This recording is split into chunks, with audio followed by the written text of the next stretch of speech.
I am Leslie Lubick Jr., or Sir Leslie Charles Paul Bubick Pletl von Lictenberg from Hanau, if you really want to get technical. The thing is that everybody knows me as Les, and that's just fine. But I was involved with a woman for many years who was from the Subic original, or Subic, if you really want to call it properly, royal family from Croatia, who was a descendant, actually the granddaughter of the actual Subic family, royal family from Croatia. Now, because technically we never got married and we didn't have any children and everything else like that, I can't lay any claim to the Subic family because I'm not really part of it, even though she was my girlfriend. That's about it. However, when I started looking into her family background, the Subic family, royal family, I found something very interesting. That a long time ago, somewhere in the 1500s, there is a link to a princess in my family who married someone from the Subic royal family. And I never would have found that if I didn't dig into an entirely different royal family, because we don't have any record of this. But they kept very accurate records. They were very smart. And so there is actually a connection now. Well, a distant one and a very distant one, but still a connection to the Subic royal family, which includes the Frankopans and Zarinskis, which is supposed to have been died out. I don't even know when. In the Battle of Siglet in Hungary, where the Turks came and had a huge battle there with the last Zarinsky, supposedly. Now, Zarinsky is an interesting name, and you should listen to this because this is really absurd. When the Subic royal family gave a castle to somebody else in Croatia, that family, who was named something else, took on the name of Zarinsky, in honor of the castle that they received. So the Subic royal family and the Zarinskis never truly died out, because they were never Zarinskis to begin with. It is absolutely fascinating how history works, how they change their names and all the rest of that stuff.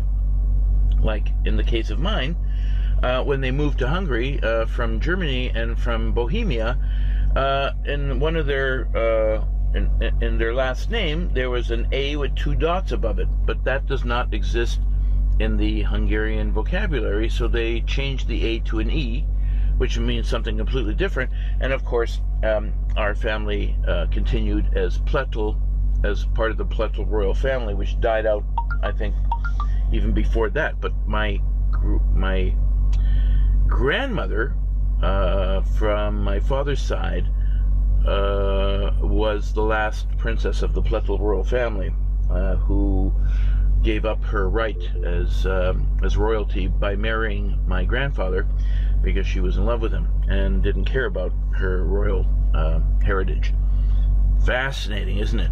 Anyway, so the thing is, all of this stuff in the Hungarian crest, much of it is because of my family, which is down here. This is part of Romania down here, so there was ties to that. Of course, it was all one country at one time. So the Austro-Hungarian Empire is pretty much an amalgamation or an abomination, however you want to look at it, of all these things. My family crest also involves these things from time to time. Also this down here. Also, there are 2 or 3 other little things in here. I think this one here. It is absolutely fascinating of how much of a Hungarian's history actually stems originally from my family. For example, King Lazarus was the king of Bohemia at the time, but also the king of Hungary as well. Very interesting stuff.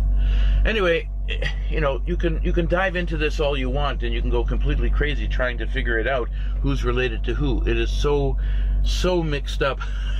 It's not even funny. It takes a special person to figure this out, and I'm not that person. But at least I found lots of interesting information, so I decided to give you this as an intro to my family, which is down below, and you can just enjoy it for what it is. It's kind of entertainment, because it kind of doesn't mean anything. The only cool thing is I get invited to some of the cool royal parties, which are not so great. I have to tell you, if you ever want to know, then ask me, and I will add one of the videos of my experience at one of the royal parties here in Europe, which I'm not particularly interested in going back to again, because really I have no Bentley, no castle, and no riches like the rest of these people do. And that's all they live for. There's the diamonds on their rings and the diamonds in their Rolexes. I'm glad I don't travel in those circles. That's way beyond me. So anyway, but at least I get invited to these parties, which is kind of cool. but I have nothing really cool to show these people, so except my motorhome. They're kind of fascinated by my motorhome, but that's about it. So I leave it at that, and please enjoy. And I'm still less, but now I am countless. I added that. I actually reduced my my title so that I could become a count. I was a prince before. It took me 7 years to get it reduced because everyone thought I was nuts that I wanted to become a count. But it makes no difference because I'm a count of nothing, and I'm a prince of nothing. So I had that reduced to count. So now on my business cards I can put countless. So I could be like the Count on Sesame Street. 1, 2, 3, 4, 5. I love that Count. I think that guy was funny. So for me, that's my entertainment, and perhaps yours as well. Have yourselves a great day, enjoy life, and don't take anything too seriously. I don't. Bye-bye now.